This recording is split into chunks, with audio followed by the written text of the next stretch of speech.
RMC, Bourdin Direct. Il est 9h22. Julien est agent de sécurité. Bonjour Julien. Oui, bonjour Jean-Jacques. Vous êtes dans l'Aisne. Vous avez voulu réagir après cette information donnée hier par le ministère de l'Intérieur. Enfin, c'est pas le ministère de l'Intérieur, c'est l'Office français d'immigration et d'intégration. Enfin, c'est pareil. C'est le gouvernement qui a décidé d'accorder une prime exceptionnelle, enfin de monter la prime de départ à 2500 € pour inciter les migrants.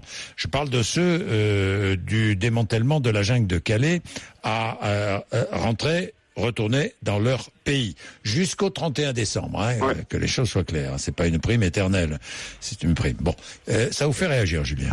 Écoutez, moi je suis un ancien soldat. J'ai servi pendant 15 ans. Je suis parti aux quatre coins du monde, partout où mon pays m'a envoyé.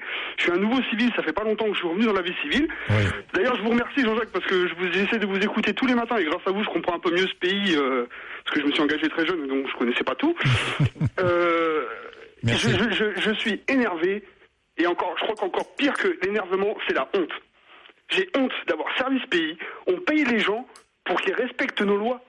Mais qu'est-ce que ça veut dire, ça? À qui on a demandé? Et il vient d'où cet argent?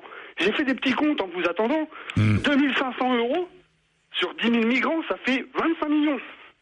Et je parle même pas des 10 000 € qu'on donne pour soi-disant monter l'entreprise. Oui, là, c'est un accord avec le pays d'origine.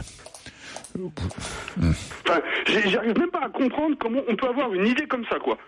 Et comment après on peut afficher ça au peuple. Les gens, aujourd'hui, ils travaillent pour des clopinettes. Moi, je suis un ancien sous-officier, j'arrive même pas à trouver un boulot aujourd'hui, parce que mes compétences, elles sont difficilement transposables dans le civil. Donc je vis tout seul avec mes 2 enfants, avec le salaire de mon épouse. On n'a rien. Après avoir servi ce pays, et des gens qui sont là, qui transgressent nos lois, et on leur dit, tiens monsieur, si tu veux bien respecter ma loi, je te donne 2500 €, mais on est où là? J'ai honte d'avoir servi ce pays, honte d'avoir porté cet uniforme. Ouais, n'allez pas jusqu'à dire ça, Julien. N'ayez pas honte d'avoir... Si.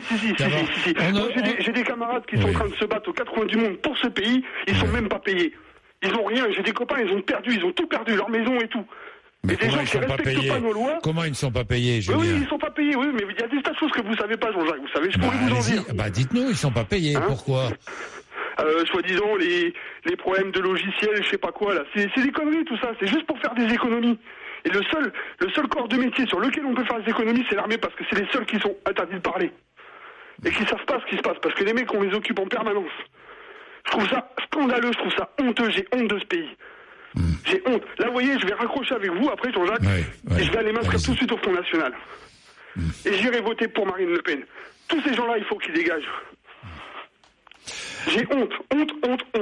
Bien, merci Julien. Dans tous les cas, merci d'avoir appelé. Au revoir Jean-Jacques. Au revoir Julien. Vous entendez la colère de Julien. Nicolas est dans l'Essonne, à Chilly-Mazarin. Bonjour Nicolas. Bonjour Jean-Jacques. Bonjour. Nicolas, vous aussi vous réagissez? Bah oui. Ils nous ont coûté des millions en accueil. Et vont nous coûter des millions pour repartir en vacances, passer un mois et revenir. En vacances, je suis pas certain, Nicolas. Je suis pas certain. C'est passé en Allemagne l'année dernière, Jean-Jacques. Vous le savez, comme beaucoup le savent, et vous en parlez pas. Non, je ne sais rien, Nicolas. Je ne cache rien, mon cher Nicolas. Je dis absolument pas que vous cachez, mais vous n'en parlez pas. C'est pas pareil. Je parle pas de quoi, Nicolas. Mais ça s'est passé en Allemagne l'année dernière. Ils ont eu des primes, ils sont partis en vacances un mois, ils reviennent. Ils nous ont coûté des millions en accueil. Il y a quelque temps, on apprend, ils ont brûlé un foyer, ça nous a coûté des millions. Pourquoi? Parce qu'ils n'avaient pas assez de Nutella. Un foyer où? Je sais plus la ville, mais vous l'avez là. C'est une fausse information, pardonnez-moi de vous dire. Comme le viol, pareil, d'un migrant. Fausse information, le viol. Oui, fausse information. N'en est pas moins qu'on leur donne 2500 €. On a un minimum vieillesse à 750 €. On a des Français qui n'arrivent pas à boucler les fins de mois, qui remplissent pas leur frigo, qui vont pas fêter Noël, qui achètent pas de cadeaux à leurs gamins, qui peuvent pas payer leur facture de gaz, qui peuvent pas payer leur loyer. Il y en a qui dorment dans la rue. Quand est-ce que ça s'arrête? Sérieusement, quand est-ce que ça s'arrête? Et qui c'est qui paye tout ça? C'est ceux qui travaillent, qui se lèvent tous les matins, qui vont charbonner, qu'on n'arrête pas de taxer et de fonctionner de tous les côtés. Alors, qu'est-ce que vous faites avec... ça coûte cher de toute manière. Le migrant qui rentrait clandestinement en France, il faut bien le renvoyer dans son pays. C'est ce que vous demandez, Nicolas, j'imagine. Oui, à juste raison. On n'a pas à le payer pour qu'il reparte chez lui. Mais qui paye c'est bien l'État qui le paye pour... Mais il n'y a pas d'État. L'État n'a pas d'argent. C'est le nôtre, Jean-Jacques. Arrêtez de faire l'État paye. C'est le nôtre, oui, je sais. C'est nous, c'est les travailleurs qui payons. Mais ça coûte de l'argent de le renvoyer chez lui. Mais qu'on le mette dans un avion. Et qui affrète l'avion et qui paie l'avion? Mais la question, c'est déjà pourquoi on les accueille. Je ne vais pas revenir sur les accords de Calais qu'il y a eu. On sait parfaitement que la demande d'asile doit se faire dans le pays d'accueil. Le pays d'accueil, c'est chez nous. On sait que les Anglais n'en veulent pas. Pourquoi on les laisse rentrer chez nous? Non. Là, vous mélangez un peu tout, Nicolas. Non, parce que... je mélange rien. On n'a même pas à les accueillir. Non. Vous allez l'UE nous oblige à les accueillir. Maintenant, il faut les payer pour les faire repartir chez eux. Mais c'est une blague. Non, mais Nicolas, une blague, Jean-Jacques. D'abord, l'immigration clandestine, vous savez que ça existe, Nicolas, et que vous n'y pourrez rien. Même M. Trump, qui nous avait dit qu'il allait construire tous ces murs... C'est de la gauche que tous les médias nous ont vendu à que qui, là. Nous dit c'est des réfugiés. Aujourd'hui, c'est des réfugiés qui fuient la guerre. Aujourd'hui, on les paye pour les renvoyer à la guerre. C'est une blague. Non, Nicolas... Attendez, on ne peut pas payer des gens pour les renvoyer dans un pays en guerre, ou alors il ne fallait pas nous mentir dès le début. Nicolas, il faut aussi que nous soyons responsables et que nous regardions les choses sans passion. Nicolas, la première chose, c'est qu'il va falloir faire une différence entre les migrants qui sont rentrés clandestinement en France et qui doivent être expulsés et renvoyés chez eux. On est bien d'accord, Nicolas, ça, on est d'accord, vous allez être d'accord avec moi. Oui. Et ceux qui déposent des demandes d'asile en France et qui souhaitent rester en France. Alors, leur dossier sera examiné. Malheureusement, c'est trop long, les examens des dossiers. Bon. Et ensuite, où l'accueil sera accordé, l'asile, ou il ne sera pas accordé. S'il n'est pas accordé, il faut qu'il rentre. Bon. Mais ils ne le font pas. Comment faites-vous? Mais justement, si on peut les forcer, les pousser, les inciter à rentrer, Nicolas, c'est pas mal, non? Plutôt que de les garder chez nous. On les amène à l'aéroport, on les met dans un avion, Jean-Jacques. Mais quel avion? Dans un avion? Mais l'avion, qui paie l'avion?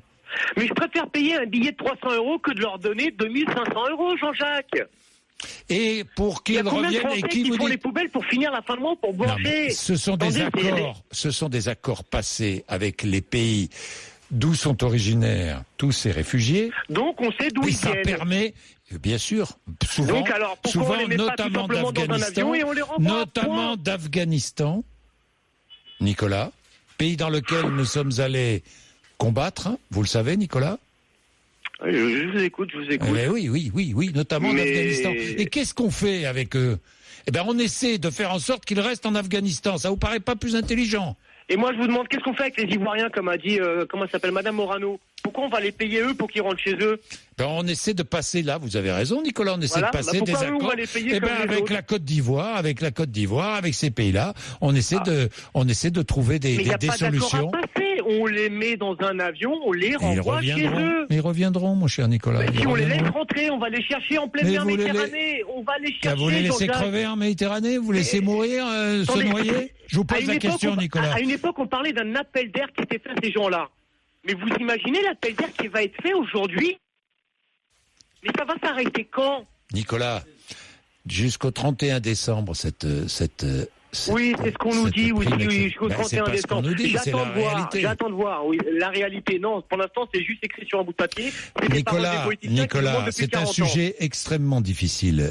Vous en convenez avec moi.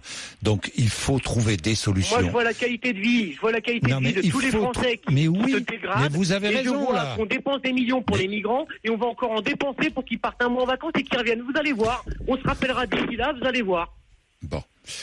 Bon, Nicolas, je pense qu'il faut quand même regarder tout cela avec beaucoup de recul, sans passion, même si ce sont des sujets... oui, c'est vrai, qui suscitent des passions. L'auditeur précédent vous a dit quelque chose. Oui. En 2017, tous les élus sont là, le Front National, Mais ne soyez pas surpris. Mais moi, je suis pas surpris, je le dis. Non, mais je veux dire, qu'ils ne soient pas surpris quand ils vont prendre une gifle, comme c'est arrivé aux États-Unis. Qu'ils ne soient pas surpris. Aux États-Unis, mon cher Nicolas, Monsieur Trump nous avait promis, avait promis aux Américains qui allaient voter pour lui un mur de 1600 kilomètres. Aujourd'hui, il en est à construire quelques clôtures. Hein.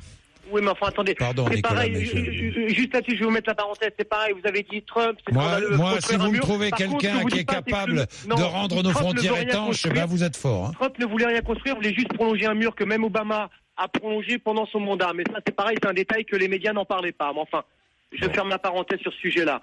La France est en train de se dégrader, on fait rien pour les Français, on empire. On empire le cas des Français, quoi. Je veux dire, on leur enlève on leur enlève les droits pour lesquels ils travaillent et ils cotisent et ils payent tous les mois. On leur enlève sur la paye et on donne aux migrants, mais à tire-larigot, les bras ouverts. Voilà. Enfin, vous êtes un peu excessif, Nicolas. Bon, allez. Dans tous les cas, vous avez le droit. Bon, écoutez, Nicolas. Bon. Regardez, il n'y a pas d'accueil pour les SDF, mais on ouvre des comptes pour les migrants. Bien, merci Nicolas. Ça c'est faux, l'accueil pour SDF, il y en a. Ça c'est totalement faux. Vous pouvez pas dire ça. Totalement faux, mon cher Nicolas. Totalement faux. Faut sortir des beaux quartiers, venir dans Paris, vous les verrez dormir dans la rue. Mon cher Nicolas, je sors au moins autant que vous des beaux quartiers que je ne fréquente jamais. Alors là, vous pouvez y aller, Nicolas. Là, vous pouvez y aller. Et je vous mets au défi de me trouver dans un restaurant du 8e arrondissement. Mon cher Nicolas. Merci. Je me permettrai pas d'insinuer ça. Bon, alors voilà. Merci. Bonne journée à vous et merci de m'avoir donné la parole, Jean-Jacques. Au revoir, Nicolas.